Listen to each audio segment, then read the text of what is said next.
ಇನ್ನು ಶಿರೂರು ಬಳಿ ಹೆದ್ದಾರಿಯಲ್ಲಿ ಗುಡ್ಡ ಕುಸಿತ ಪ್ರಕರಣಕ್ಕೆ ಸಂಬಂಧಪಟ್ಟಂತೆ ಅಂಕೋಲಾ ಚಾಲಕರ ಸಂಘ ಈಗ ಪ್ರತಿಭಟನೆಗೆ ಮುಂದಾಗಿದೆ. ಯಾಕೆ ಅಂತ ಹೇಳಿದ್ರೆ ಕಳೆದ 7 ದಿನ ಆಯಿತು. 7 ದಿನಗಳಿಂದಲೂ ಕೂಡ ನೀವು ಕಾರ್ಯಾಚರಣೆಯನ್ನು ಮಾಡ್ತಾನೇ ಇದ್ದೀರಿ. ರಸ್ತೆ ಕೂಡ ಬ್ಲಾಕ್ ಮಾಡ್ಕೊಂಡಿದ್ದೀರಿ. ನಮಗೆ ಹೆಂಗೆ ಓಡಾಡೋದು? ನಮ್ಮ ಲಾರಿಗಳು ನಿಂತಲ್ಲೇ ನಿಂತಿವೆ ಅಂತ ಹೇಳಿ ಕಳೆದ 7 ದಿನಗಳಿಂದ ನಿಂತಲ್ಲೇ ನಿಂತಿವೆ ಲಾರಿಗಳು. ಇದರಿಂದಾಗಿ ನಮಗೆ ಮುಂದೆ ಹೋಗೋಕ್ಕೂ ಆಗ್ತಾ ಇಲ್ಲ, ವಾಪಸ್ ಹೋಗೋದಕ್ಕೂ ಕೂಡ ಆಗ್ತಾ ಇಲ್ಲ. ಸೊ ನಾವು ತುಂಬಾ ಲಾಸ್ ಅನುಭವಿಸ್ತಾ ಇದ್ದೀವಿ, ನಮಗೆಲ್ರಿಗೂ ಕೂಡ ಸಮಸ್ಯೆ ಆಗ್ತಾ ಇದೆ ಅಂತ ಹೇಳಿ ಪ್ರತಿಭಟನೆ ಮಾಡ್ತಾ ಇದ್ದಾರೆ. 7 ದಿನಗಳಿಂದ ರಾಷ್ಟ್ರೀಯ ಹೆದ್ದಾರಿ ಬದಿಯಲ್ಲೇ ನಮ್ಮ ಜೀವನ ನಡೀತಾ ಇದೆ. ಒಂದು ವಾರದಿಂದ ನಾವು ಇಲ್ಲೇ ಕಳೀತಾ ಇದ್ದೀವಿ. ಊಟ ತಿಂಡಿ ಎಲ್ಲದಕ್ಕೂ ಕೂಡ ಪರದಾಡ್ತಾ ಇದ್ದೀವಿ. ನಮ್ಮ ಗೋಳೆ ಕೇಳ್ತಾ ಇಲ್ಲ ಯಾರುವೆ ಅಂತ ಹೇಳಿ ಇಲ್ಲಿ ಆಕ್ರೋಶವನ್ನು ವ್ಯಕ್ತಪಡಿಸ್ತಾ ಇದ್ದಾರೆ. ಕೆಲವು ಚಾಲಕರ ಆರೋಗ್ಯದಲ್ಲಿ ಸ್ವಲ್ಪ ಏರುಪೇರು ಕೂಡ ಆಗಿದೆಯಂತೆ. ದಯವಿಟ್ಟು ನಮ್ಮ ಚಾಲಕರನ್ನು ರಕ್ಷಿಸಿ ಅಂತ ಹೇಳಿ ಇವತ್ತು ಪ್ರತಿಭಟನೆಯನ್ನು ಮಾಡಿದ್ದಾರೆ.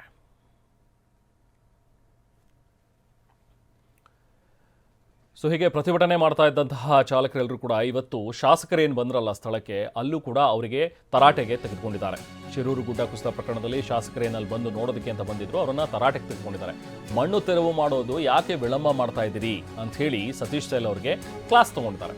ಬೆಳಸೆ ಕ್ರಾಸ್ನಲ್ಲಿ ಸತೀಶ್ ಸೈಲ್ ಕಾರು ತಡೆದು ತರಾಟೆಗೆ ತೆಗೆದುಕೊಂಡಿದ್ದಾರೆ. ಅಂಕೋಲಾ ಚಾಲಕರು, ನಾವೀಗಾಗಲೇ ಮಾತಾಡ್ತಾ ಇದ್ವಿ, ಚಾಲಕರಿಗೆ ತುಂಬ ಸಮಸ್ಯೆ ಆಗ್ತಾ ಇದೆ. ಅಲ್ಲಿ ನಿಂತಲ್ಲೇ ನಿಂತಿವೆ ಲಾರಿಗಳು. ಒಂದು ವಾರದಿಂದ ಮುಂದಕ್ಕೂ ಹೋಗೋಕ್ಕಾಗಲ್ಲ, ಹಿಂದಕ್ಕೂ ಹೋಗೋಕ್ಕಾಗ್ತಾ ಇಲ್ಲ. ಬೇಗ ಒಂದು ಮಣ್ಣು ತೆರವು ಕಾರ್ಯಾಚರಣೆ ಮುಗಿಸ್ಕೊಡಿ ಅಂಥೇಳಿ ಚಾಲಕರೆಲ್ಲರೂ ಕೂಡ ಒತ್ತಾಯ ಮಾಡಿದ್ದಾರೆ.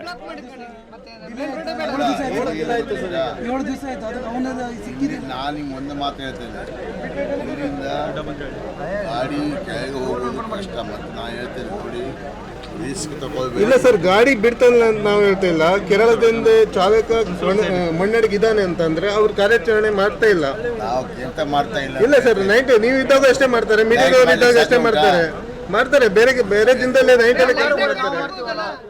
ನೈಟ್ ಎಂತ ಮಾಡ್ತೀವಿ, ಇಲ್ಲ ಬೇರೆ ಕೆಲಸ ಮಾಡ್ತಿರ್ತಿದ್ರು ಮೊದ್ಲೇ. ಈ ಸ್ಥಿತಿಲಿ ಯಾಕೆ ಮಾಡೋದಿಲ್ಲ? ಗುಡ್ಡದ ಕೆಳಗೆ ಆ ಮಣ್ಣಿನ ಪರಿಸ್ಥಿತಿಯಲ್ಲಿ ಕೆಲಸ ಮಾಡ್ಲಿಕ್ಕೆ ಆಗ್ತಾ ಇಲ್ಲ. ನೈಟ್ ಮಾಡೋದೇನು ಇದೆ? ಕೇರಳದವರು ಧೈರ್ಯ ಮಾಡಿ ಕೇರಳದವ್ರು ಮಾಡ್ತಿದ್ದಾರೆ. ಅವ್ರು ಬಂದಿದ್ದಾರೆ, ಅವರಿಗೂ ಮಾಡ್ಲಿಕ್ಕೆ ಕೊಡ್ತೀವಿ. ಇಲ್ಲ ನಮ್ಗೆ ಅದು ಬಿಟ್ಬಿಡು ಕೇಳ್ರಿ, ನಾವು ಬಂದ್ ಮಾಡ್ತೇವೆ. ಮಣ್ಣು ತೆಗಿತೇವೆ, ಡ್ರೈವರ್ನ ತೆಗಿತೇವೆ ನಾವು ಅಷ್ಟೇ. ಡ್ರೈವರ್ನ ತೆಗಿತೇವೆ ನಾವು. ಸ್ವಿಮ್ಮಿಂಗ್ ಬರ್ತದ? ಇಲ್ಲ ಸರ್, ರೋಡಲ್ಲಿ ಮಣ್ಣು ತೆಗಿತೇವೆ. ರೋಡಲ್ಲಿ ಮಣ್ಣು ತೆಗೆದು ರೋಡಲ್ಲಿ ಮಣ್ಣು ತೆಗೆದು ಕೊಡ್ತೇವೆ. ತಗೊಂಡು ಹೋಗ್ತೇನೆ, ನಾನು ನದಿಯಲ್ಲಿ ಹೋಗ್ತಾರೆ ಸ್ವಿಮ್ಮಿಂಗ್ ಮಾಡ್ಕೊಂಡು. ಆಮೇಲೆ ಇಲ್ಲ ಸರ್, ಇಲ್ಲ ತಗೊಂಡು ನಾ ತಗೊಂಡು ತಾಯಲ್ಲಿ ತಗೊಂಡು ಸರ್ ಏನಂತ ಏನು ಹೇಳಿದ್ರೆ ಆಯ್ತಾ? ಸೊ ಈಗ ಸ್ಥಳದಲ್ಲಿ ಸದ್ಯಕ್ಕೆ ಹೇಗಿದೆ ಪರಿಸ್ಥಿತಿ ಅನ್ನೋದ್ರ ಬಗ್ಗೆ ಮತ್ತಷ್ಟು ಡೀಟೇಲ್ಸ್ ಪಡೆಯೋಣ. ನಾವು ಪ್ರತಿನಿಧಿ ಸೂರಜ್ ನಮ್ಮ ಜೊತೆಗೆ ಸಂಪರ್ಕದಲ್ಲಿದ್ದಾರೆ. ಸೂರಜ್, ಈಗ ತಾನೇ ನಾವು ಸತೀಶ್ ಸೈಲ್ ಅವರಿಗೆ ತರಾಟೆಗೆ ತೆಗೆದುಕೊಂಡಿರುವಂಥದ್ದು ಜನ ಕೇಳ್ತಾ ಇದ್ದಾರೆ. ಈಗ ಯಾಕಂದರೆ 7 ದಿನ ಆಯಿತು, ಇನ್ನೂ ಕೂಡ ನೀವು ರೋಡನ್ನು ಅನುವು ಮಾಡಿಕೊಟ್ಟಿಲ್ಲ ಸಂಚಾರಕ್ಕೆ ಅಂತ ಹೇಳಿದ್ರೆ ನಾವು ಏನು ಮಾಡಬೇಕು ಅನ್ನುವಂಥದ್ದು ಚಾಲಕರ ಪ್ರಶ್ನೆ. ಸತೀಶ್ ಸೈಲ್ ಅವರು ಕೂಡ ಹೇಳ್ತಾ ಇದ್ರು, ಕಷ್ಟ ಆಗ್ತಾ ಇದೆ, ಮಾಡೋದಕ್ಕೆ ತೊಂದರೆಗಳಾಗ್ತಾ ಇದೆ ಅಂತೇಳಿ. ಈಗ ಸದ್ಯದ ಪರಿಸ್ಥಿತಿ ಹೇಗಿದೆ ಈಗ ಅಲ್ಲಿ ಸ್ಥಳದಲ್ಲಿ? ಸೂರಜ್, ಏನು ನಡೀತಾ ಇದೆ ಈಗ ಅಲ್ಲಿ? ಖಂಡಿತ ರೆಹಮಾನ್, ಏನಂದರೆ ಕಳೆದ 6 ದಿನಗಳ ನಂತರ ಇವತ್ತು 7 ದಿನಕ್ಕೆ ಕಾರ್ಯಾಚರಣೆ ಮುಂದುವರೆದಿದೆ ಅಂತ ಹೇಳ್ಬೋದಾಗಿದೆ. ಅದರಲ್ಲಿ ಪ್ರಮುಖವಾಗಿ ದೊಡ್ಡ ಮಟ್ಟದಲ್ಲಿ ಗುಡ್ಡ ಕುಸಿತವಾಗಿ ಅದರಲ್ಲಿ ಕೆಲವು 4 ಮೃತದೇಹಗಳನ್ನು ಪತ್ತೆ ಮಾಡಬೇಕಾಗಿದೆ. ಆ ಹಿನ್ನೆಲೆಯಲ್ಲಿ ಮೃತದೇಹಗಳ ಪತ್ತೆಯ ಜೊತೆಗೆ ರಾಷ್ಟ್ರೀಯ ಹೆದ್ದಾರಿಯ ಮೇಲೆ ಬಿದ್ದಿರುವಂಥ ಮಣ್ಣನ್ನು ಸಹಿತ ತೆರವು ಮಾಡಬೇಕಾಗಿದೆ. ಆ ಹಿನ್ನೆಲೆಯಲ್ಲಿ ಮಣ್ಣು ತೆರವು ಕಾರ್ಯಾಚರಣೆ ವಿಳಂಬ ಆಗ್ತಾ ಇದೆ ಅಂತಲೂ ಸಹಿತ ಅಲ್ಲಿರುವಂಥ ಕೆಲಸಗಾರರು ಹೇಳ್ತಾ ಇದ್ದಾರೆ. ಯಾಕಂದರೆ ಪ್ರಮುಖವಾಗಿ ಏನಂದರೆ ಅಲ್ಲಿ ಗುಡ್ಡ ಕುಸಿತವಾದ ಸಂದರ್ಭದಲ್ಲಿ ದೊಡ್ಡ ಮಟ್ಟದಲ್ಲಿ ಸುಮಾರು ಒಂದು 500 ಮೀಟರ್ ಸುಮಾರು ಒಂದು 1000 ಟನ್ ಗಂಟಲೆ ಮಣ್ಣು ಬಿದ್ದಿದೆ. ಅಷ್ಟೇ ಅಲ್ಲದೆ ದೊಡ್ಡ ದೊಡ್ಡ ಬಂಡೆಗಳು ಬಿದ್ದಿದೆ. ಅವುಗಳನ್ನೆಲ್ಲವನ್ನೂ ಸಹಿತ ತೆರವು ಕಾರ್ಯಾಚರಣೆ ಮಾಡುವುದು ಅಲ್ಲಿರುವಂಥ ತಂಡಕ್ಕೆ ಒಂದು ದೊಡ್ಡ ಸವಾಲಾಗಿದೆ ಅಂತ ಹೇಳ್ಬೋದಾಗಿದೆ. ಅದರ ಜೊತೆಗೆ ಏನಂದರೆ ಈಗಾಗಲೇ ಏನು ಮಳೆಯ ಅಬ್ಬರ ಇವತ್ತು ಒಂದರ ಮಟ್ಟಿಗೆ ಕಡಿಮೆ ಇದೆ ಅಷ್ಟೇ. ಆದರೆ ಕಳೆದ 5-6 ದಿನಗಳಿಂದ ಬಹಳಷ್ಟು ಮಳೆ ಸುರಿತಾ ಇತ್ತು.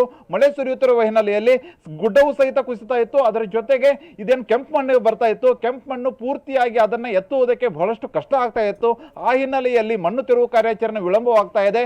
ಅಷ್ಟೇ ಅಲ್ಲದೆ ಈಗಾಗಲೇ ಏನು ಅರ್ಜುನ್ ನಾಪತ್ತೆಯಾಗಿದ್ದಾನೆ, ಅವನು ಜೀವಂತವಾಗಿದ್ದಾನಂತ ಕೆಲವುಗಳು ಮಾಹಿತಿಗಳನ್ನೇನು ಬರ್ತಾ ಇದೆ. ಆ ಹಿನ್ನೆಲೆಯಲ್ಲಿ ಅವನ ಹುಡುಕಾಟಕ್ಕಾಗಿ ಯಾವ ಸ್ಥಳದಲ್ಲಿ GPS ಮೂಲಕ ಲೊಕೇಶನ್ ಅನ್ನ ಬೆಂಜ್ ಕಾರದವರು ಹೇಳಿದ್ರು ಅದೇ ಸ್ಥಳದಲ್ಲಿ ಹುಡುಕಾಟಕ್ಕೆ ಹೆಚ್ಚಿನ ಕಾರ್ಯಾಚರಣೆ ನಡೆಸ್ತಾ ಇದ್ದಾರೆ. ಆ ಹಿನ್ನೆಲೆಯಲ್ಲಿ ರಸ್ತೆ ತೆರವು ಕಾರ್ಯಾಚರಣೆ ಒಂದು ಕಡೆ ಆದ್ರೆ ಇನ್ನೊಂದು ಕಡೆಗೆ ಆತನ ಹುಡುಕಾಟಕ್ಕೆ ಹೆಚ್ಚಿನ ಶ್ರಮವನ್ನು ವಹಿಸ್ತಾ ಇದ್ದಾರೆ. ಯಾಕಂದ್ರೆ ಎಲ್ಲೋ ಒಂದು ಕಡೆಗೆ ಜೀವಂತವಾಗಿ ಉಳಿದು ಬರಬಹುದು ಎಂಬ ಆಶಯದಿಂದ ಅಲ್ಲಿ ಹೆಚ್ಚಿಗೆ ಆಸಕ್ತಿಯನ್ನು ವಹಿಸ್ತಾ ಇದ್ದಾರೆ. ಆ ಹಿನ್ನೆಲೆಯಲ್ಲಿ ಎರಡೂ ಕಾರ್ಯ ಏಕಮುಖದಲ್ಲಿ ಸಾಗಬೇಕಾದ್ರೆ ಎಲ್ಲೋ ಒಂದು ಕಡೆಗೆ ವಿಳಂಬ ಆಗ್ತಾ ಇದೆ ಅಂತ ಹೇಳ್ಬೋದಾಗಿದೆ ರೆಹಮಾನ್.